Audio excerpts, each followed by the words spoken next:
Ay, ay, ay, guys, yet again, another red day for the stock market. And honestly, are you surprised? I'm not surprised at all. We're going to break it down in this video, and we're also going to go over some stocks. We're going to break down some charts and some earnings reports. So sit back, relax, take a sip of your coffee, and let's dive into the video. So like I said, guys, we had yet again another red day. And are you surprised? I'm not surprised at this point. We've been seeing some of the most crazy markets in history at this point. We are literally living through history, and the swings that we've been seeing have been insane. And today was more of a light day in terms of the swings, but still, we had the Russell down 1.2%, NASDAQ 100 down 0.5%, S&P down 0.8%, and the Dow honestly didn't do that bad. It only went down 0.3%, and we had the VIX down 2.5%, and look at that, guys. The VIX is down ever so slightly under 30 points right now, and we had silver up 1.3% as gold went down about 0.1% on the day. So yeah, like I said, we're living through history right now, and these markets have been very, very volatile. But what you're noticing really in the past just 3 days, if we're looking really short term here, the markets have actually been trading in a pretty tight window. Let me show you guys this, right? You can see we have triple Q holding pretty much between 275 and 277 on the upside. That's resistance. And on the bottom side, support, we have it holding roughly 268 to about 270. So in other words, it is trading in this $5 to $7 window. It has been the past 3 days. So direction at this point, like I've been saying in the past couple of videos, we need direction. We still do. Direction would be nice, right? Us picking direction would be nice. And at this point, this is what you have to look at. This is the 5-day, 5-minute chart. Are we going to break out of 277 and then ultimately break $280? Or are we going to fall under 265, 260, and then at that point, obviously, the bears are going to be coming in strong, coming in hot. But we're not at that point quite yet. Even though the bears dominated in the second half of the day today, they dominated completely. We're not completely collapsing quite yet. The bears are not fully there quite yet. They came in strong again, but not quite there yet. But if this thing does take out, again, the bottom of this channel that we're in the past 3 days, it's bad news bears. Well, I guess in that case, it'd be bad news bulls, right? Because this thing, triple Q and SPY, we'll talk about that in a second. Triple Q is going to be coming down if it breaks 268, guys. Probably 265, followed by $260, then $255. These are the downside gaps that I'm looking at. So what do you guys think? Let me pull up SPY in a second here. Hold up. You guys see that? I still have my morning coffee. Let's pull up SPY and see what's going on this. Pretty much the same thing, right? If I pop the 5-day, 5-minute up, let me show you guys this. Oops, not that. Let me pull the 5-day up. You guys can see we have been trading in this little window. It's a downwards channel, first of all, but it's between $5, $6, about $5, $6, $7 window, right? You guys see that here. Bottom has been right around 365 to about 367. Resistance has been about 372 to about 373, 4 roughly. So yeah, we just have to pick direction at this point. I sound like a broken record at this point because that's the reality of the matter right now. It's either we're going to break 380 on the upside on SPY, bulls are going to come in hot, or it's going to be bad news bulls if this thing breaks 365 and especially 360, and we'll probably start going down to those lows or rather the highs from before the COVID crash, also known as the pre-COVID all-time highs, which we talk about all the time here on the channel. That's right about 340 on SPY, and triple Q right around, I think 230 if I remember correctly, 235, 240, right around that general area. So yeah, those are some thoughts, and watch out for the lows really tomorrow being Friday. We have to watch and see if we take these lows out. The lows not only from today, but also yesterday, the day before that. And again, it's the bottom of the channel here.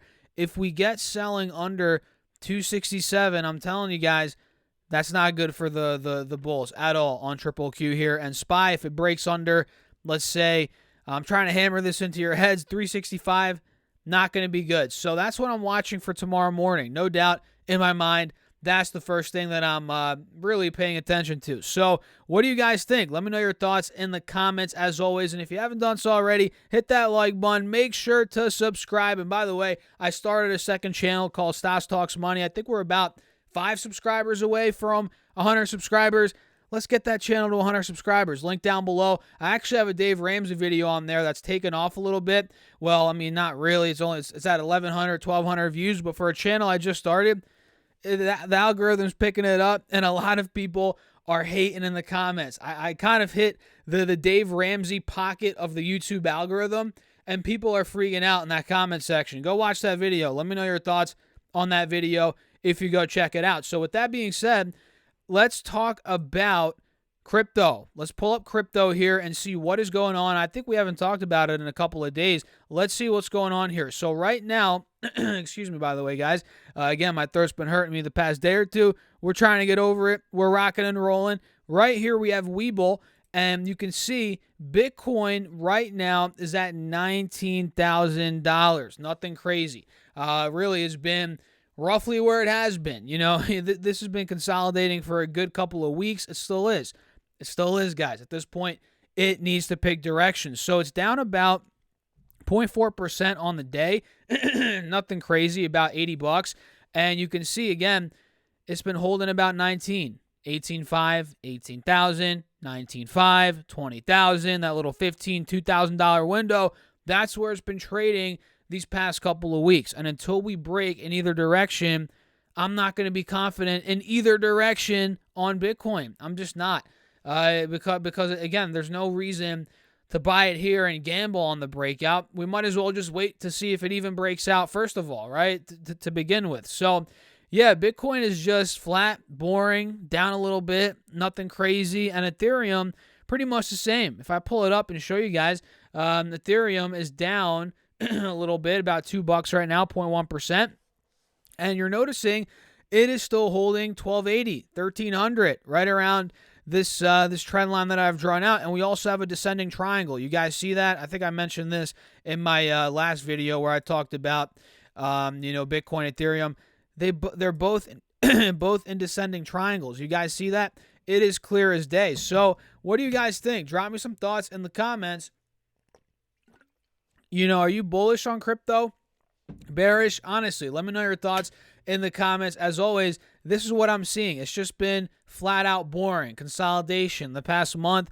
That's what it's been. And that's honestly why I haven't been covering crypto every day, because I feel like I sound like a broken record. I mean, if I say this crap every day, it's going to get boring. We got to get some action in the markets, crypto markets, for me to cover it every day, right? So we'll see when I cover it again, guys. I don't know, but for now, that's what crypto is looking like. And if you guys want 12 stocks from Webull, this platform right here, hey, you want some free money? Use that link down below. Deposit any amount of money on Webull, and you get some free money, 12 stocks. And all those could be valued up, I think, to $30,000, something crazy. And, of course, all the links down below, as always. Full disclosure, help out the channel. So, yeah, that is my take right now on Ethereum and Bitcoin. I'd love to know, again, your thoughts in the comments. And now let's get into the meat and potatoes and talk about some of these stocks, because, guys, guess what? Snapchat, oh boy, Snapchat, what did I say?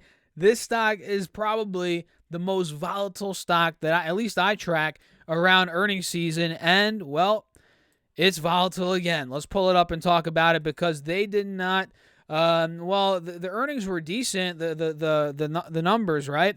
But I don't know, man. This thing's collapsing, and it just cannot catch a break. So it closed at $10.80, right? Look at where it is now, $8 a share. So from $10.80 to $8 a share. This thing is down a whopping 27% after the bell. And initially, it did shoot to about $12.20. You guys see that, right? It shot up 11%. So if we're looking at that $12.20 number, it went from $12.20 to $8 right now, guys. That is a drop of 35%. I mean, come on. You cannot make this stuff up. Could you imagine being the CEO of Snapchat right now? I cannot even picture being that person. Man, this would be crazy. I mean, I would be losing my mind right now. I'd be sweating bullets. I'd be pacing in the office. I wouldn't know what to do because the way that the market cap of this company goes from this to down 35% in just a matter of minutes, that's not normal. I mean, these are not normal times that we're living in. And some of these companies, they are going through it. So adjusted EPS for Snapchat came in at 8 cents. So profitable on an adjusted basis. That actually beat the negative 1 cent estimate. So, okay, not too bad. Revenue came in at $1.13 billion versus $1.12 billion. All right, not too bad. They double beat. Daily active users, 363 million for the quarter. That's up about 19%. Not too bad. It's not what it once was, but 19%. Respectable. And they announced yet again another buyback. They're going to be buying $500 million of shares of stock back. And that's, I guess, throughout the course. I'm not sure. Is that for throughout the course of the next quarter, for the next year? I don't know. But probably the next quarter. We'll see. I mean, I got to double check on that. Don't hold me to it. But either way, guys, the market didn't like it. And honestly, from what I'm seeing here, I mean, daily active users up 20%. They beat adjusted EPS, beat revenue. I don't know why this is really falling. I might have to do a little bit more of a deep dive on it, maybe after this video. But overall, let's see here. Snap sales growth slows further as advertisers cut spending. That's an article that just popped. Let's see here. Yeah, I mean, that could be a reason. Are they cutting spending? Maybe so, a little bit. But listen, we're heading to the holiday season. You got to keep that in mind as well. We're heading to November. We're heading into December. So this next quarter that Snap reports in the next couple of months here, that's going to be one that could be a bounce back quarter for them. I'm not trying to get ahead of myself and call that out right now, but I'm just speculating. a little bit. We shall see how it goes. But overall, here it says plummeting as online advertising continues to struggle, even though they beat on EPS and revenue. I don't know. We got to see if more guidance numbers come out, but overall, that is what we're seeing right now in real time at 4:50 on the East Coast, about 30 minutes after these earnings came out. So, yeah. Looks like Snap ended up dumping under this wedge that we drew out. I mean, we talked about it. We said, hey, look, Snap's going to pick direction, and oh boy, did it pick direction. I mean, look at that. It clearly picked direction, and we took the lows out, and we're at a fresh low, $7.95, $8. We haven't been at these levels in a very long time. Let me see actually when the last time Snap was at these levels. When did Snap even go public? I don't even remember, guys. 2017? Yeah, I mean, look at that. Holy crap. So now it's at a point. I mean, the all-time low is 480, guys, about $5. That was hit in 2018, December. We're not too far off. We're at $8. So do we go another 40% down and get to $5? It's possible. I mean, look, we're at IPO'd at about 20. It got down to about $11, $10, $9 in 2018. We're at a 4 or 5 year low on Snap right now. That's the reality. The company is going through it. And to be honest, the app is not, I don't know, my take. I don't usually use Snapchat much, but I look at it and they're really trying to compete with, of course, TikTok. I mean, the TikTokification of everything right now. Shorts, right? YouTube Shorts, Instagram Reels. Everybody's competing with TikTok. And I think at the end, YouTube Shorts has a very good chance of being the king, because who owns YouTube, guys? Google. Google's the top dog. Just saying. That's just my thought. But look, Snapchat, they have Spotlight, which is actually their version of Reels. So you can make spotlights. You know, they're competing on that end. And I actually updated the app today, believe it or not. I was locked out for a while. I decided to update it today. And you guys know that new app called Be Real? You take a picture.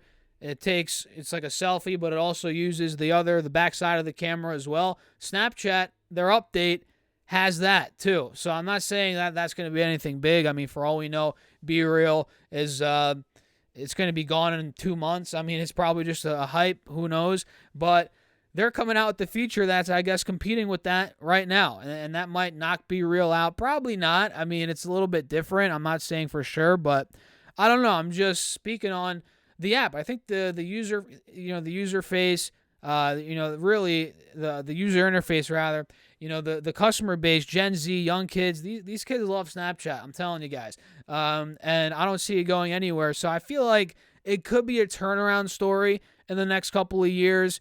Right now, again, it's going through it, but it's one worth watching. And if it really does get down to a certain level, a couple bucks a share, I might have to not go heavy in Snap because I do have a little speculative position right now, which, full disclosure, I'm down a ton on. I don't even know how much I'm down on.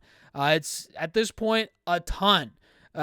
Percentage-wise, it's not a big dollar amount, but percentage-wise, I'm getting destroyed on Snapchat, full disclosure. But if it does get down to a couple bucks a share, I might have to double up the position, maybe triple it up, and just, go with it or hold it for the long term, rather, and ride it out, because I do think this company, again, is a sleeper. We might have to do a deep dive into it. I've done it before on the channel, but might have to do it again. So, yeah, before we get a little too sidetracked on Snapchat, let's get into some other companies here. We have Boston Beer Company. They also reported, and this is another one of those that I don't want to say is a sleeper, but it's come down a ton from all-time highs, which were hit at $13.50. That's crazy. That was back in April of 21. Now it's at $330 a share, guys. It is down a massive amount. So they reported EPS of $2.21, which missed so badly. The $3.49 estimate, I mean, it missed that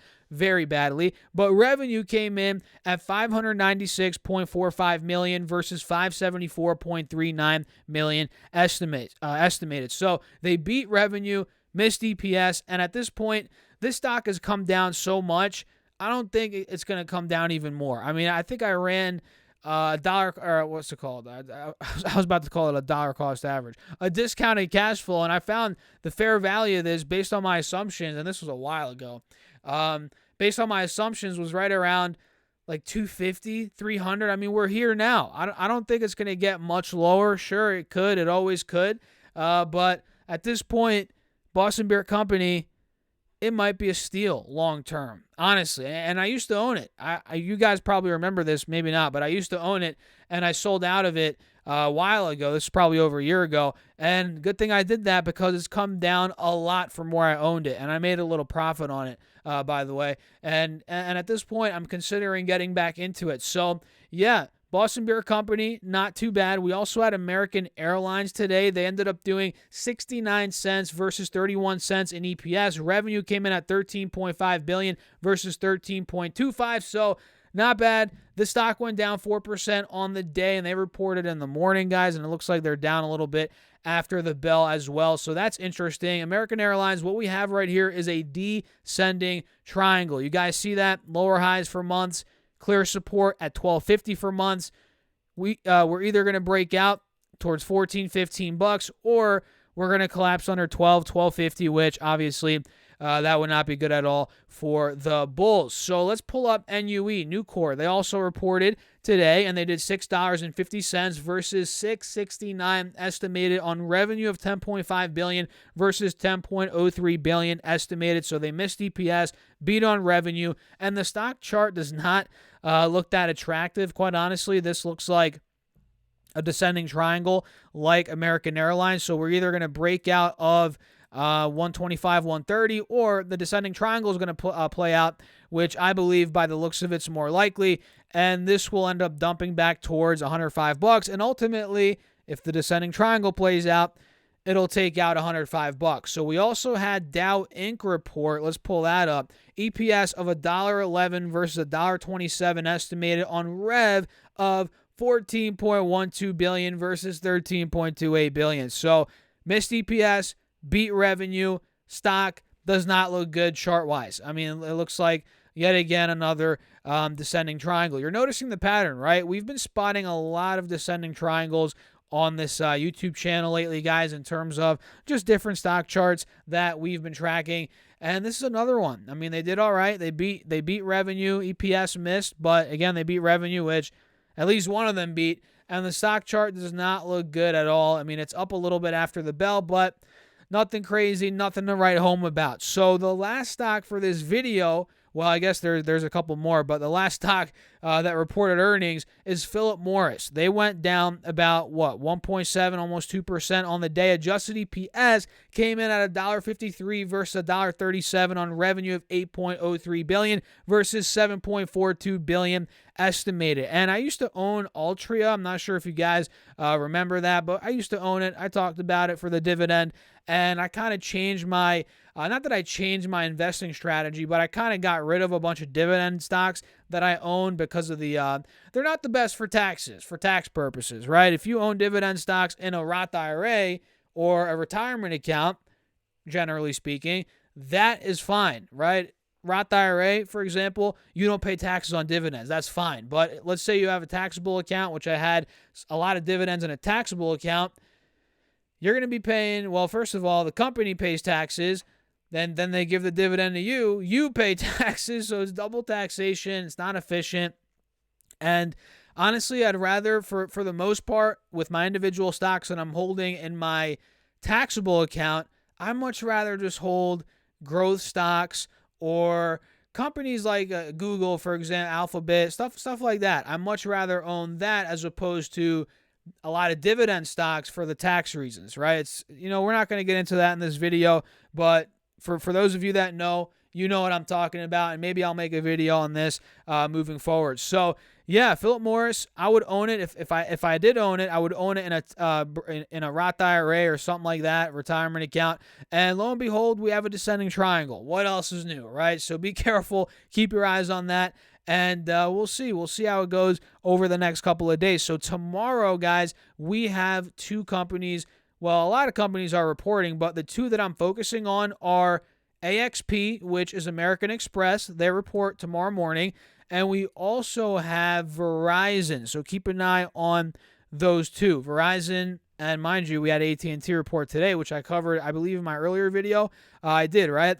And we covered how they did very well. Let me pull it up and see here. Actually, I don't even have the earnings written down. But they did well. Their stock shot up, 7-8%. So if VZ comes in hot as well, hey, the stock went up 1.2% today off the back of probably AT&T. If Verizon crushes it earnings-wise, this could end up being a big mover as well. So with that being said, guys, I'm going to wrap the video up. If you enjoyed it, you know what to do. Hit that like button, subscribe, check out my Patreon if you want all my real-time moves, buy, sells, call-outs, morning videos, more access to me throughout the day. That is on Patreon, link down below. And don't forget to get your 15 stocks from Moomoo with a $100 deposit and your 12 stocks from Webull with any amount deposited, link down below. And with that being said, cheers, guys. I'll catch you in the next video. Peace out.